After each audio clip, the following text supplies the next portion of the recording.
My fellow Americans, soon our wonderful country, our great experiment, will turn 250 years old. In this historically short period of time, we have traveled a very long road together. Everything we have today, independence, a certain level of equality, a certain level of freedom, a certain level of opportunity, and a certain level of security, had to be fought for by generations of Americans. Throughout this 250-year historical journey, our country has experienced not only triumphs and achievements, but also serious shocks and failures. Yet, after every failure, in the face of every historical challenge, and almost despite everything, America found the strength to get back in the game. How did America manage to do that? What is the main source of our country's strength? Is it money? Money is important, but it is more than anything an instrument, an intermediate result between an idea and a dream. Is it technology? Technology is important, but it is not the most important thing. Is it military power? Again, military power is an instrument of strength and not its deepest source. The main source of the American strength, the very driving force of our country, is people. People of very different origins, very different views, and very different cultures, united by the desire to pursue their life goals in this remarkable country. If we summarize it, what we consider our greatest weakness, a society divided by different ideas and worldviews, is actually our greatest advantage.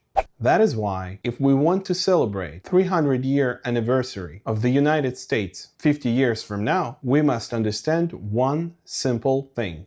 The fact that we are not united by one worldview, one ideology, or one set of beliefs is not our problem. The fact that very different people live in our country is an enormous strategic advantage. So what is then our real problem? That is what we are going to talk today. But first, few words about myself. My name is Alexander Kirkin, and I am an American of Eastern European origin. For my entire life, I have been interested in history, in the relationships between people, societies, and countries, and in the connection between art, culture, military conflicts, political, and financial systems. When I moved to the United States more than 15 years ago, that interest naturally led me to Florida International University, where I earned a bachelor's degree in sociology and political science, followed by a master's degree in international business. Taking advantage of the flexibility of the American educational system, I studied far beyond classes required for my degrees. Those studies included international relationships of Central Asia, the Middle East, Europe, Central and Latin America. I also studied historical processes in countries such as United States of America, China, India, Germany, and Russia. As I said earlier, the diversity of ideologies and worldviews in the United States is not a problem. It is a strategic advantage. The more ideas we have, the more approaches we have to solving different problems. The larger the pool of possible solutions, the more perspectives we can use to search for the best answer to a particular challenge in our country. The problem begins when the carriers of one idea start to believe that their worldview can or should become the norm for everyone else. And because America is a representative democracy, our politicians actively use this temptation. In other words, thinking differently is good, and disagreeing with one another is good. But believing that America can or should arrive at one single idea is a mistake. Now, why this is a mistake? Because the unity in the United States should not be built around one specific ideology or worldview, but around rules that are common to everyone. And that unity already happened more than 200 years ago. You see, America is not a country where one idea is supposed to win. America is a country where one set of rules has already won. What am I talking about here? I am talking about the Constitution of the United States. Despite the polarization of American opinions and worldviews, the United States as a country is still firmly united by the Constitution.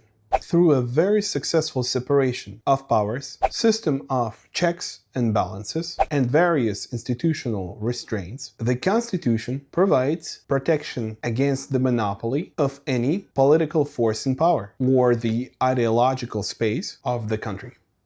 In other words, the main idea of the United States, the idea that has already won, is that no single idea held by one part of society should become the only acceptable truth for everyone. At the same time, every idea has the right to exist, as long as it does not provoke the violation of the law. No one gets everything they want on a national scale, but everyone has the right to live according to their own values. This, by the way, is the foundation of the second major element of the American political space: compromise. That is why many of our problems, much of the tension in society, and the feeling of division and active ideological conflicts in the United States do not come from the existence of different opinions. In reality, that diversion of opinions is normal. The deeper problem comes from insufficient understanding, especially among politically active part of the population, of the principles of their own system. As for politicians, it is simply not in their interest to explain this to you. Think about it for a moment. Would you rather vote for somebody who honestly tells you that completely transforming the country according to your very subjective idea of perfection is impossible, but that you may be able to get part of what you want through a difficult ideological competition with people who think differently? Or would you rather vote for someone who tells you that everything you want is possible exactly the way you want it, and that all you need to do is to vote for this candidate, and your dreams will immediately, or almost immediately, come true? That is, of course, a rhetorical question. And this is why one of the first steps towards reducing tension in society is recognizing a simple fact. Every American can live according to his or her own value system, but neither that American nor any politician who receives that American's vote can turn that system of values into the norm for all Americans. Everything around which we can be united as a country is already described in the Constitution. That is why accepting and understanding our Constitution is one of the keys to resolving our disagreements. This, of course, does not eliminate the disagreement, and it does not make us all think the same way, but it gives us a common framework within which disagreement can exist without destroying the country. In future videos, we will discuss these institutions in greater detail. But for now, let us begin with the basics. The legislative branch creates federal laws, controls federal spending and taxation, and checks other branches of government through the impeachment process, investigations, and the confirmation of key appointments. The House of Representatives, the lower chamber of Congress, consists of 435 members elected for 2-year terms, with representation from each state based on population of those states. The House of Representatives, has the exclusive power to initiate bills for raising federal revenue.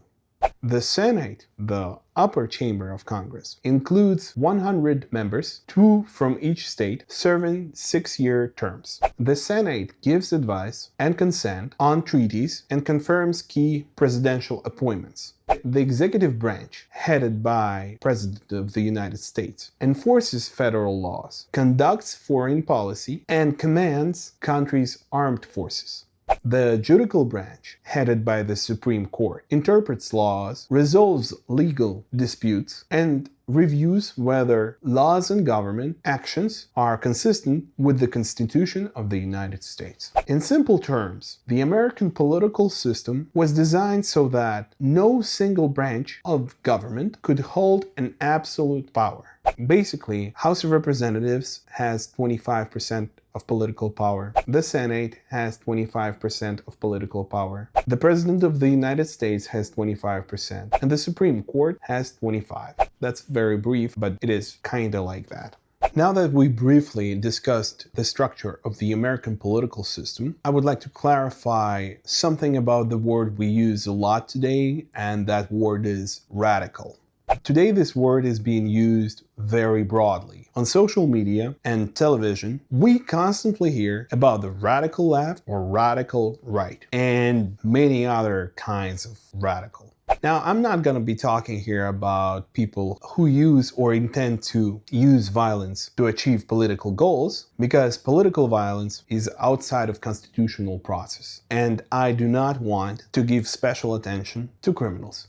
In the context of ideas and political beliefs, radicalism is the desire not to reform the system within the constitutional framework, but to replace the framework itself. With this being said, the desire to change constitution through process provided by the Constitution is not radical and has nothing to do with radicalism.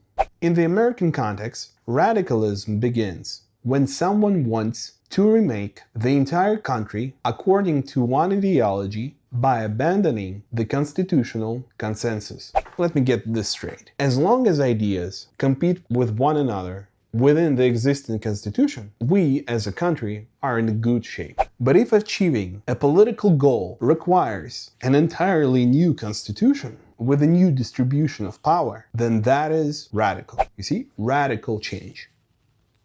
Now that we understand that differences in opinions and ideas are not a weakness, that our political system is well organized, and that we have clarified what is truly radical, we should ask ourselves one more question. How is it possible, with such a brilliant system, we often get so many populists instead of realistic and effective political management? The answer is simple, but uncomfortable. People often vote for those who promise them exactly what they want to hear. A realist says this is complicated, it will take time, it will be expensive, and it will require a compromise. Now, the populist would say something like, "You're right, they are guilty, and I will fix everything quickly."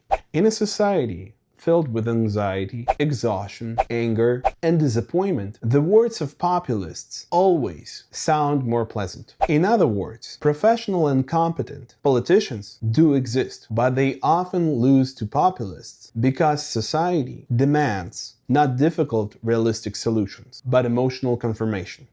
We want comfort. We want to know that everything that we want is possible exactly the way we want it. So politicians promise us exactly that. Why? Well, they need your vote. That's their job, to make you vote for them through promises. So what should we, ordinary Americans, do in these difficult conditions? First, we need to recognize the problem and accept that solving it will take time. Second, we need to raise our general understanding of our own system and increase our social involvement in the nuances of the American political space. If citizens want a renewal of the political class, it will require 10 to 15 years of consistent voting at different levels. I'm talking about city, county, state, Congress, and the presidency. You see, it's not enough to just vote once against the bad guys, no matter who they are. Several election cycles in a row, citizens must choose competent and pragmatic people. Now, pay attention to what you felt when I said 10 to 15 years. Did you feel a desire to get the results faster? And if someone promises you exactly the same thing, but not in 15, let's say in 4 years, whom are you more likely to support with your view, your like, your attention, and your vote? You see, this is exactly how they win. That has something to do with emotional voting. But the refusal to vote emotionally and the transition towards pragmatic voting is the foundation for all future reforms and meaningful transformations of our society. Now let's think for a minute what this means. Does the entire life of the American citizen have to revolve around compromises and elections? Of course not. Politics does not end with voting. Between elections, every citizen can still influence the country. The ability to have respectful discussions, to unite in support of certain ideas and values without losing respect for opponents, to organize society in everyday life, to understand that the rights and freedoms given to us are not only rights and freedoms, but also responsibilities. And to build bridges between one another, all of this is the foundation of civil society. In this sense, the formation of civil society, made up of people with different ideas, united by desire to realize the country's potential, given to us by our Constitution, is the foundation of our brighter future. By taking a living interest in the history of this country, in the principles of its organization, and in the practical benefits of different political changes, Americans can give the United States the opportunity to prosper for the next 50 years. And if we do this seriously, we can meet our 300-year anniversary, not as a country exhausted by its divisions, but as a country with a very high quality of life and a renewed understanding of itself. Now, in the next video, I will talk about different types of voting and how different levels of understanding the system affect our lives. If you found today's video interesting, please support the channel by liking this video, subscribing, and leaving a comment. Now here I would like to ask you to remember to treat one another with respect. We are different people, and we may describe the same reality in different ways, but our disagreements should not destroy our mutual respect. Thank you, and I'll see you in the next one.